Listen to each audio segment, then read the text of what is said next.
Olá, queridos alunos do curso de Imersão em Bíblia e Teologia. Estamos aqui para mais uma aula da disciplina Métodos de Estudo Bíblico, MEB.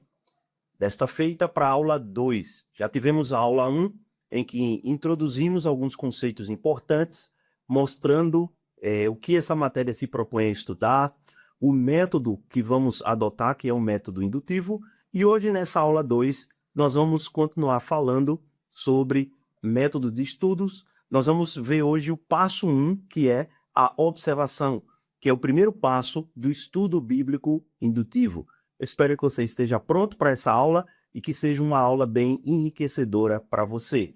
Então vamos lá. Antes, eu queria compartilhar com vocês uma frase muito impactante que deveria ficar na sua mente de agora até o fim dessa matéria. E a frase diz o seguinte: a diferença entre o estudante excelente e o medíocre está no que ele faz com métodos de estudo bíblico depois de ter terminado o curso. Para você refletir, a pergunta que deve ser feita é: o que você pretende fazer com tudo aquilo que você vai aprender, com as ferramentas, com os recursos que você vai aprender nessa disciplina? A diferença, portanto, está no que você vai fazer depois de concluir essa matéria. E eu espero que você continue usando bem os recursos que você vai aqui aprender. Vamos relembrar rapidamente, a diferença entre o estudo bíblico dedutivo e o estudo bíblico indutivo. Lembrando que o estudo bíblico ele pode ser feito de duas maneiras, de maneira dedutiva ou de maneira indutiva. E aqui eu tenho uma imagem, uma figura, que vai traduzir bem para mim, para nós, a diferença entre um ou outro tipo de estudo. Como dissemos na aula passada, o estudo dedutivo é aquele em que você tem uma ideia, um conceito pré-estabelecido e você vai para a Bíblia a fim de confirmar aquela ideia ou conceito. Você leva para a Bíblia as suas ideias. O estudo indutivo, você extrai, retira do texto bíblico as ideias, as verdades. Veja o movimento de cada seta. Na primeira, o estudante da Bíblia está levando essas ideias para a Bíblia. Na segunda, ele está extraindo. Isso é muito importante. Devemos lembrar também os passos do estudo indutivo.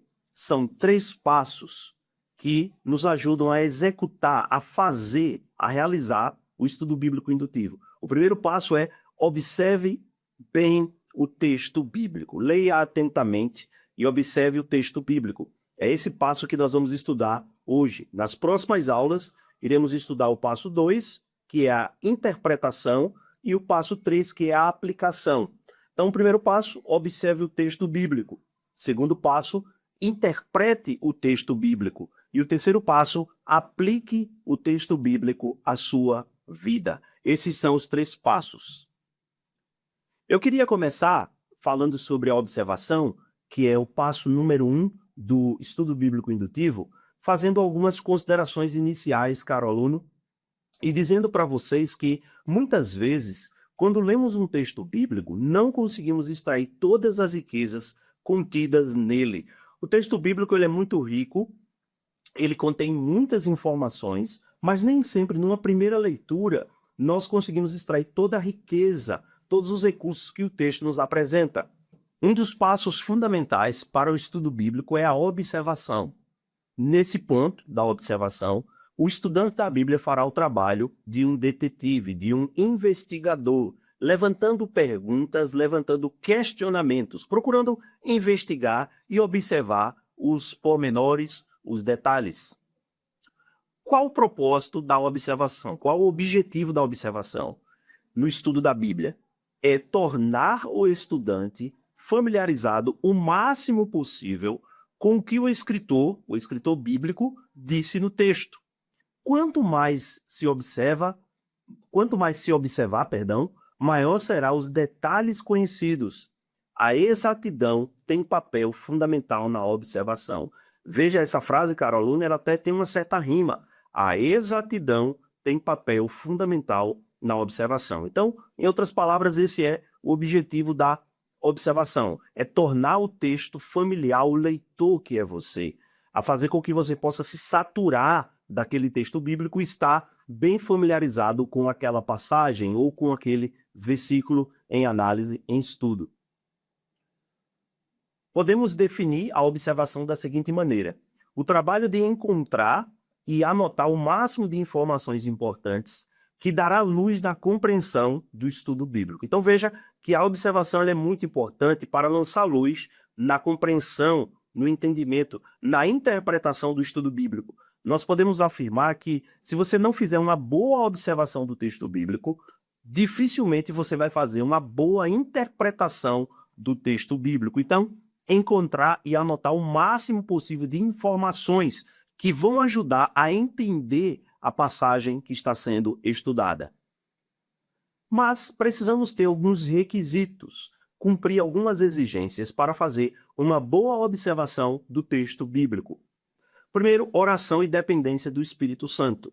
Lembrem-se da oração do salmista no Salmo 119, verso 18, em que ele pede a Deus para que Deus desvende os seus olhos para que ele compreenda a lei do Senhor. Então, a oração ela deve iniciar, permear e finalizar o nosso estudo bíblico. Afinal, é um estudo espiritual. Estamos estudando a palavra de Deus e precisamos do auxílio do Senhor para poder entender a palavra de Deus. Ela se explica espiritualmente. Então, oração e dependência do Espírito Santo.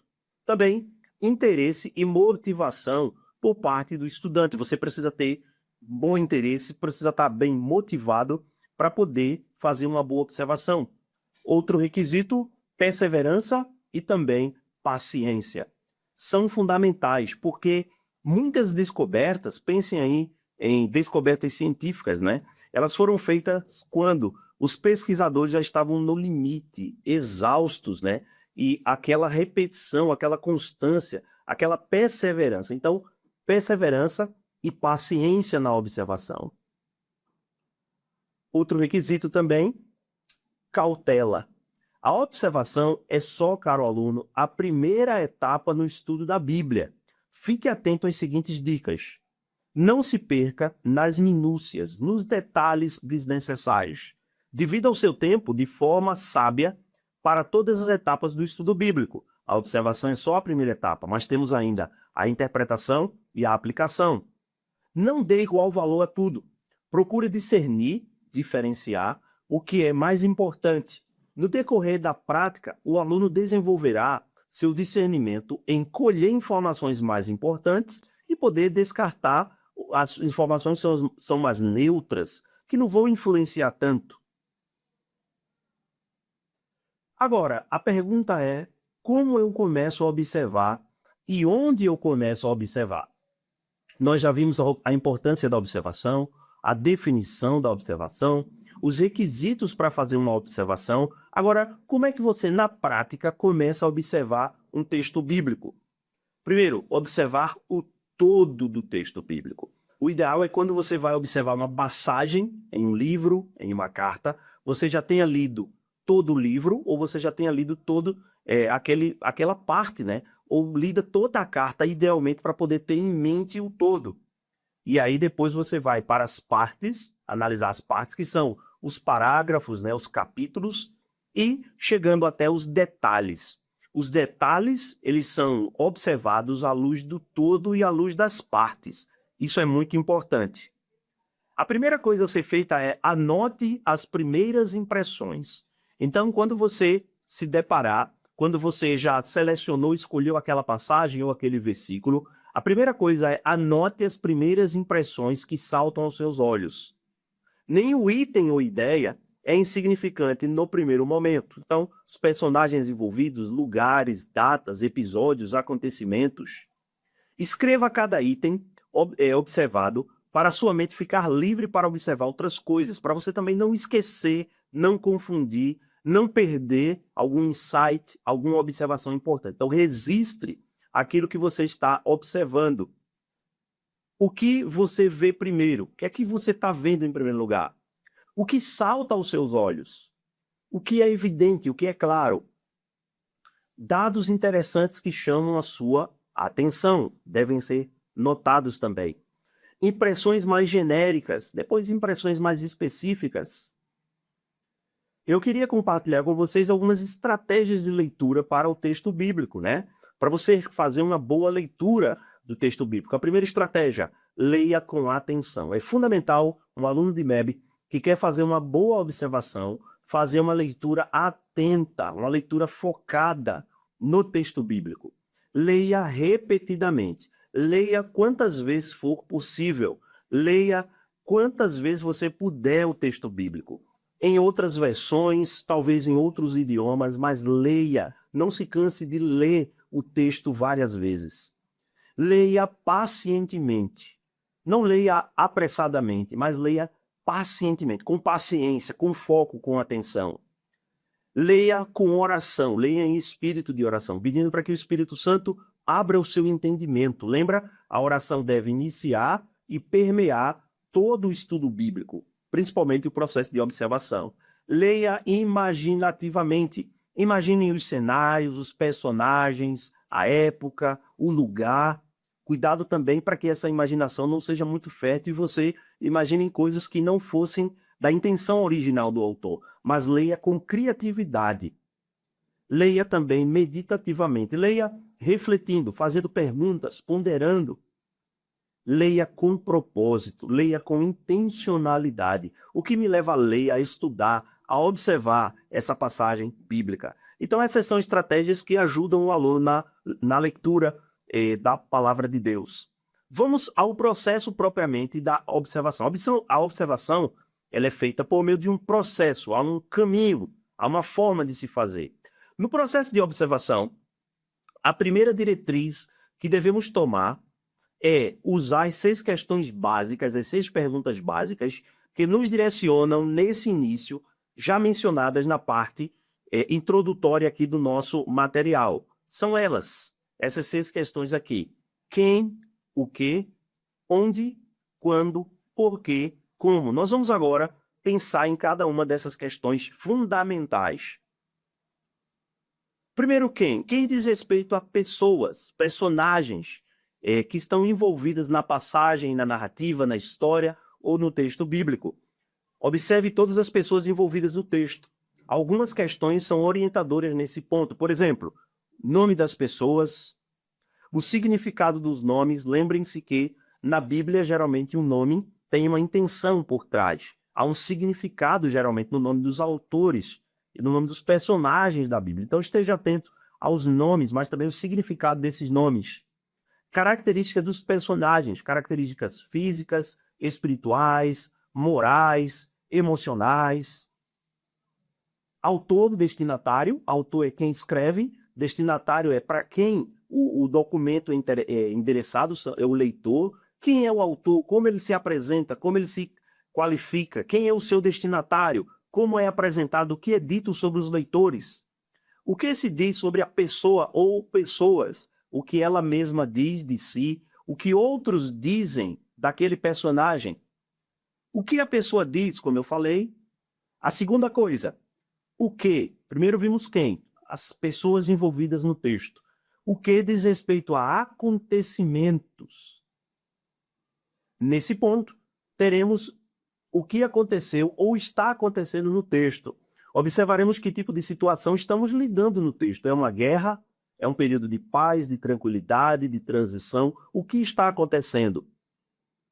O que estava acontecendo? O que aconteceu? O que foi dito?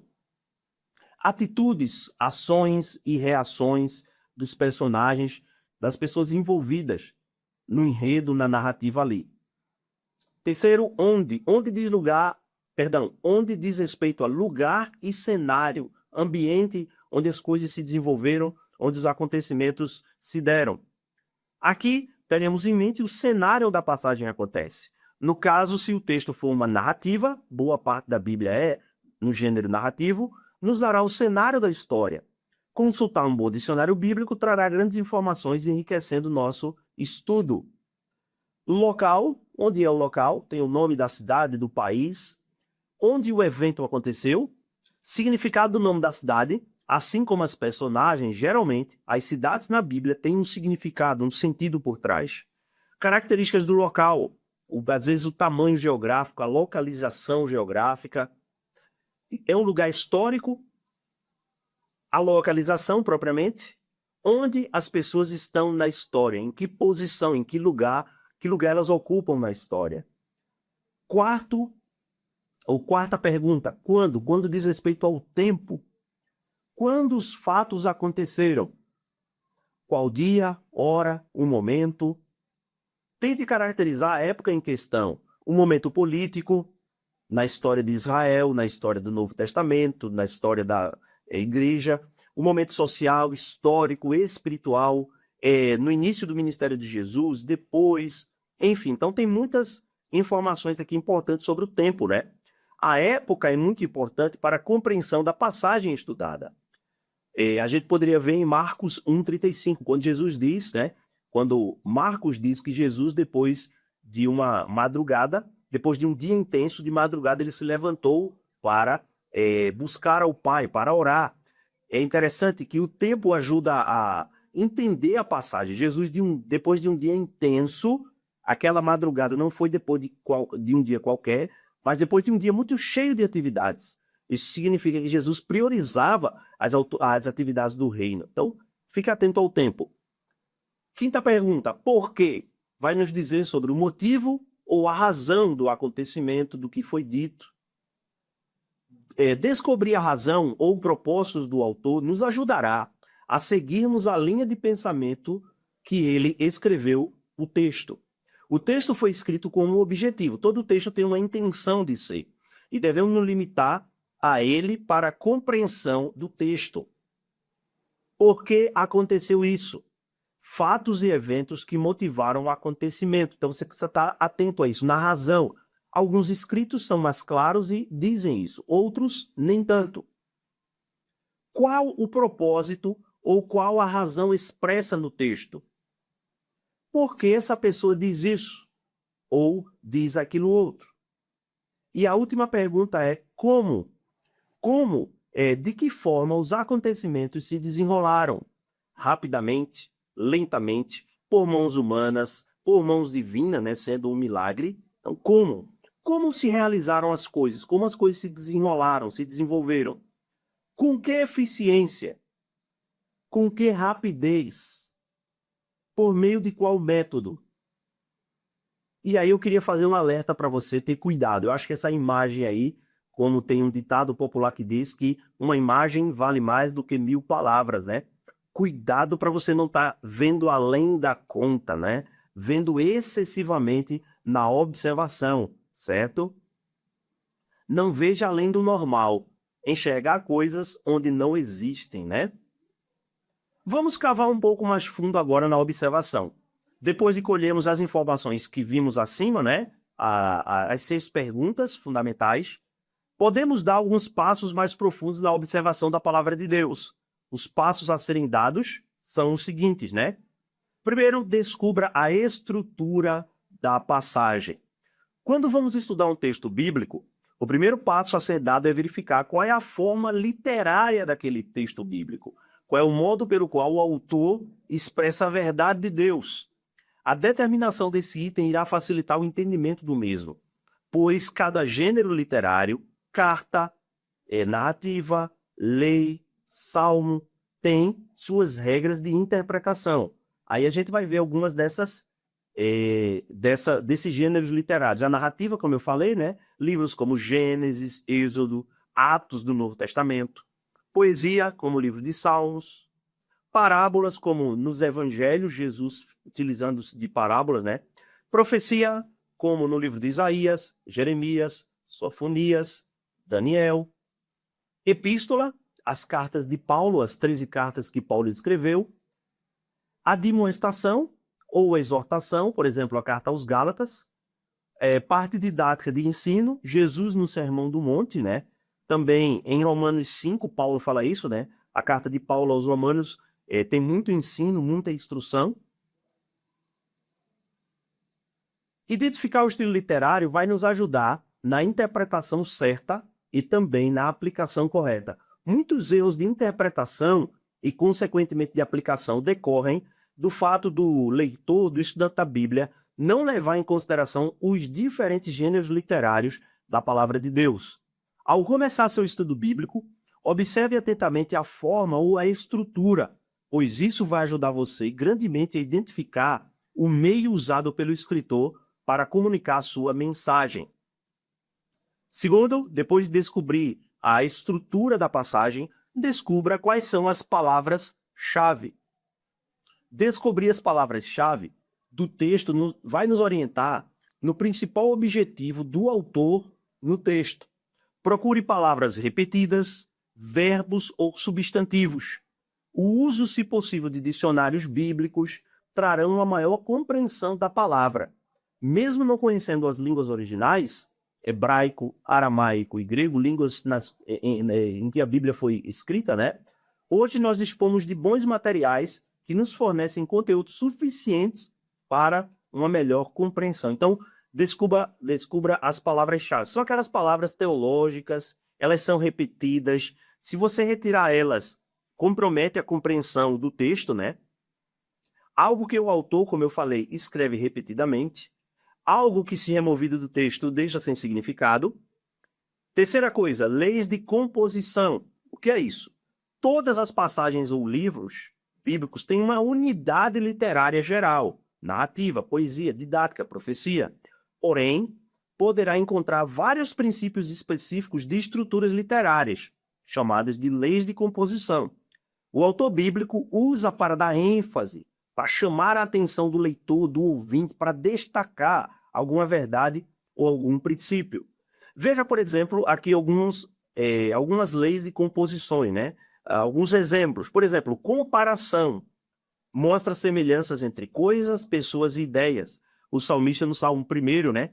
Compara o justo com uma árvore plantada junto às correntes de água. Compara o ímpio a uma folha seca, por exemplo, né? Contraste mostra a diferença entre coisas e pessoas. Aí o apóstolo Paulo, no capítulo 5 de Gálatas, faz o contraste entre as obras da carne e o fruto do Espírito. Mas também tem essa dinâmica do geral para o específico. O parágrafo ele começa com uma declaração geral e depois dá mais detalhes, ou vice-versa. Jesus, em Mateus 6, ele vai falar de forma geral se alguns dos seus discípulos buscarem fazer as coisas para agradar as pessoas, eles vão receber dos homens a recompensa. Aí depois ele fala sobre a esmola, a oração e o jejum. Mas ele começa no verso 1, indo do geral para 3 outras práticas específicas. Repetição, usa os mesmos termos, frases ou ideias, né? Por exemplo, no Salmo 119, a expressão a tua palavra se repete frequentemente, né? No Salmo 139, sua misericórdia dura para sempre. 1 Coríntios 13, o amor é a definição de amor, não é? E também uma outra coisa importante, caro aluno, é você identificar o tom ou o clima da passagem. Há vários tons ou climas que podem permear uma passagem bíblica, né? É a atmosfera em que o texto foi escrito, em que aconteceu aquele fato. Pode ser de urgência, de ansiedade, de alegria, de gratidão, de medo, de segurança, de surpresa. Então, às vezes em uma única passagem, você pode ter mais de um clima ou mais de um tom permeando aquele texto sagrado. Identifique o tom ou o clima da passagem. Você pode até parar esse vídeo depois, pausá-lo, e fazer esse exercício nesses textos aqui, não é? Identificando qual é o clima ou o tom da passagem de Gálatas 3, do 1 ao 5. Qual é o gênero literário? Então você pode fazer esse exercício aí em casa mesmo, tá? Para identificar o tom, o clima da passagem e o gênero literário daquele texto específico. A estrutura gramatical. Para estudar a Bíblia, você precisa ter um conhecimento básico de gramática da língua portuguesa. Saber o que são verbos, né? Por exemplo, eles devem ser avaliados o tempo verbal, passado, presente, futuro, a voz, se é passiva, se é ativa, a pessoa, o número. Isso é muito importante na leitura da palavra de Deus. Também substantivos, que são palavras que dão nomes a pessoas, lugares, objetos, a ações, né? Então isso é muito importante. Termos modificadores, eles dão cor à passagem, eles atribuem qualidade à passagem, como adjetivos, advérbios. Por exemplo, um texto muito conhecido, Salmo 46, 1, onde o texto diz assim: que Deus é o nosso refúgio e fortaleza, socorro bem presente nas tribulações. Veja ali esse bem, né? É um advérbio, de intensidade. Ele intensifica a ação. Deus não é presente. Deus é bem presente, caro aluno. Então veja a diferença, né? Eles dão cores à passagem. E conectivos como preposições, conjunções como mas, porém, todavia, então, não é? Então observe a estrutura gramatical do texto. Sexto, observe a sequência lógica de pensamento ou ideias do autor. Esse ponto consiste em marcar no texto as ideias do autor, de modo a permitir visualizar a sequência lógica de pensamentos parecidos. Isso é feito da seguinte maneira: percorra a passagem buscando pensamentos semelhantes. Marque na Bíblia de forma a identificar as ideias. Faça uma conexão. Dê um título para cadeia ou conjunto de pensamentos encontrados, né? Faça o mesmo com outro tipo de pensamento diferenciando, do anterior. Sugestão: você pode usar lápis, marcador de texto para destacar, né? Eu queria poder concluir essa aula dando ânimo para você, lhe encorajando. Não desanime se as suas observações não derem imediatamente os frutos que você deseja. É uma prática, lembra? Você tem que ter persistência e perseverança na observação. É trabalho duro e, como qualquer outra habilidade, toma tempo para desenvolver. Você precisa de tempo, de um local tranquilo para poder fazer a sua observação. Uma Bíblia, né, várias versões da Bíblia, uma Bíblia com uma boa tradução. Tampouco deverá sentir-se um fracasso se não for capaz de aplicar todas essas sugestões que eu apresentei aqui agora no seu estudo bíblico de imediato. Foram dadas para servir como uma série de alavancas para você na observação. Nem todas essas alavancas se aplicam a todas as passagens ao mesmo tempo. Então, eu queria encorajar você, lembrando que a observação é o primeiro passo do estudo bíblico. E você talvez vai estar começando a exercitar, a fazer agora, MEB, né? A implementar esse método indutivo de ler a passagem, observar a passagem, fazer perguntas à passagem, como, quem, o que, onde, como, quando, por quê. Então isso é um exercício, é uma prática que você vai crescendo nela com a graça de Deus. Então eu queria encorajar você, aluno, a perseverar nos seus estudos, queria desejar para você uma excelente semana de estudos e também dizer para você que hoje nós estudamos o primeiro passo no estudo bíblico, que é a observação. Na observação, nós fazemos a seguinte pergunta: o que o texto diz? O que eu vejo? O que está diante de mim? E aí, as respostas eu vou tomando notas, porque a observação é a base para a interpretação. Que Deus abençoe sua vida e um forte abraço.